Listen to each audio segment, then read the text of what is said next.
ocasionado. Então, fazer cidades mais resilientes é isso. Eu vou construir, tá? Então você vai colocar um impacto, né? Você vai causar um dano. Mas será que eu tenho medidas que vão compensar, que vão tornar ela... Então, assim, e também, né, quando a gente fala de resiliência especificamente, né, para a mudança do clima, né, e a engenharia civil aí vai ter um papel muito importante, a gente vai entrar agora, né, no plano diretor. Eu acho que o plano diretor de uma cidade é uma ferramenta incrível. Com certeza. E é para a vida toda, né? É para a vida toda. Então a gente tem que ter um plano diretor forte, onde a gente coloque as zonas de adensamento, ou seja, onde eu vou construir de forma bem certa, para que eu possa ter resiliência, para que eu possa ter sustentabilidade. Criar estruturas também, eu acho que daí a gente fala muito de enchente e inundação, né? O engenheiro civil vai ter a drenagem urbana. Eu acho que esse é um ponto que vai gerar muita discussão nas próximas décadas, né?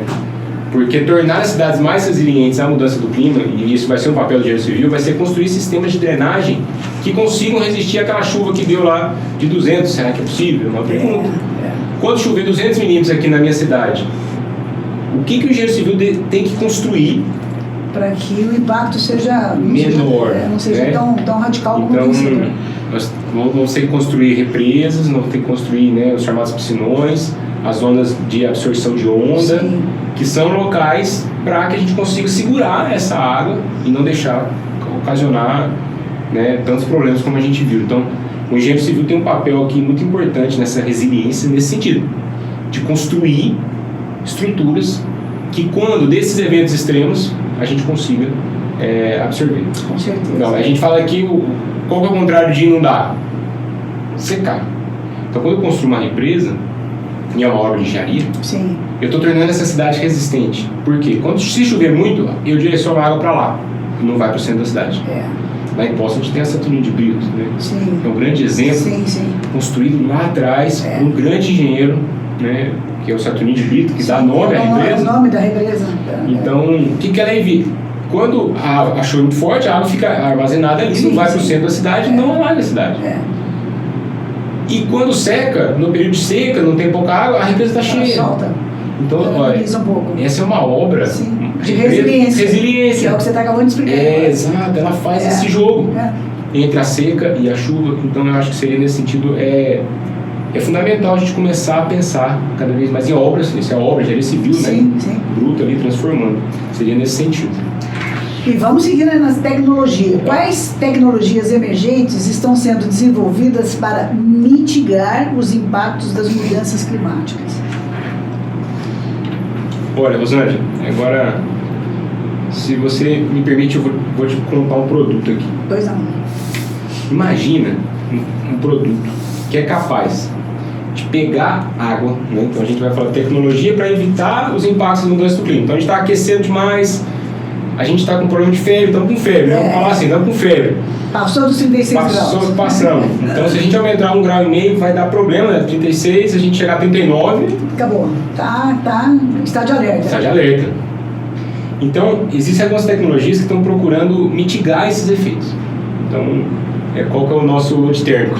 Né? A gente precisa tomar um antitérmico para poder regular, para dar uma amenizada na situação. E é sobre isso, né? Quando a gente fala de tecnologias emergentes, a gente está falando de quê? Qual que é o remédio que me ajuda nessa questão das mudanças do clima. E aí tem um remédio, vamos dizer assim, que é o seguinte: imagina um equipamento que pega a água do solo e joga a água lá para a atmosfera, vai ajudar a resfriar, né? Sim, com certeza. Tem aqueles umidificadores? Sim. Então tem um umidificador no mercado que ele pega a água do solo, joga essa água lá para a atmosfera. E esse umidificador, ele usa energia solar. Ele não tem queima de combustível fóssil. Usa energia solar, são placas solares altamente eficientes. Então, imagine, placas solares altamente eficientes, bombeando água do solo em grande quantidade, jogando para a atmosfera. E além disso, ele tem um sistema que ele pega o CO2 da atmosfera e joga para o solo. Pega o CO2, que é aqueles cobertores do início da nossa conversa, eles vão tirando esses cobertores no sentido assim, eles vão tendo cada vez mais essa capacidade. Então ele pega o CO2 da atmosfera, joga para o solo. Pega o CO2 da atmosfera e faz novos produtos. Esse produto existe. E aqui é uma provocação para dizer que existe. Esse produto se chama árvore. Esse é o papel fundamental. Uma árvore é tudo isso que eu com certeza. Quantas pessoas, né, deliberadamente cortam árvores sem nenhum pudor, para falar o português claro mesmo, né? E passando até por cima, às vezes, do meio ambiente, né? Exato. E não imaginando o que está deixando aí para o futuro, né? Para as nossas crianças, né? E aí a gente fica olhando, né?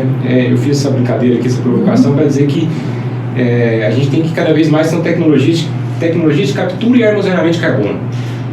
O que é tecnologia de captura e armazenamento de carbono? É criar estruturas.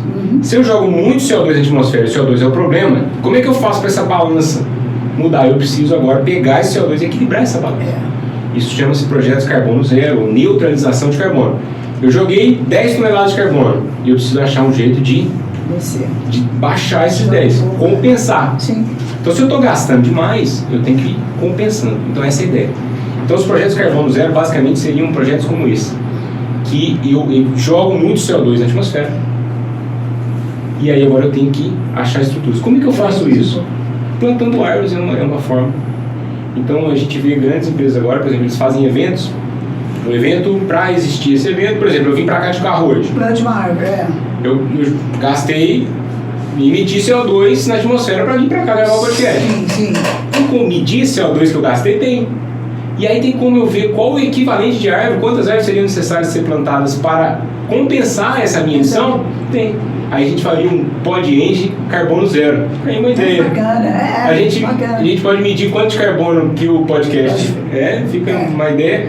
E aí a gente planta aquele equivalente em árvores. E a gente neutraliza. Então, assim, a árvore puxa o carbono que eu joguei na atmosfera. Tem como eu vir para cá sem jogar carbono na atmosfera? Ainda não. Então, enquanto eu tenho que jogar muito carbono na atmosfera, é que eu faço medidas compensatórias.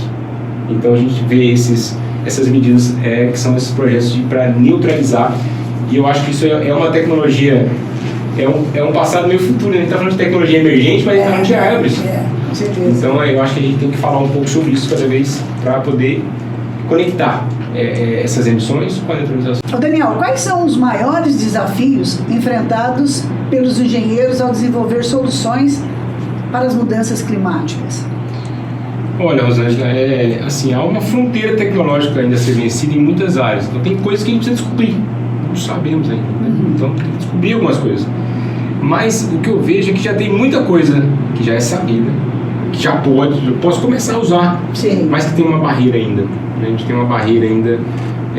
Continuamos fazendo a síndrome da Gabriela, né? Nascer assim, vou morrer assim, eu vou fazer. Você sempre assim. Você sempre assim. Então a gente vê isso em algumas áreas, as áreas mais tradicionais, assim, que sofrem dessa dificuldade de vencer essa barreira. Então eu digo que os principais desafios e obstáculos para a gente tem sido romper alguns paradigmas, os impeditivos culturais mesmo, muitas das vezes. Sim. Né? E eu brinco que é assim do bicho preguiça, né? Estou ali confortável, está dando certo, eu não vou mexer. Então eu acho que nesse sentido assim, a gente tem um grande desafio a ser enfrentado muito culturalmente nesse aspecto. Bacana. Vamos lá para políticas públicas, né? Que é o que a gente sempre quer saber. Como as políticas públicas podem apoiar as iniciativas de engenharia para mitigar as mudanças climáticas?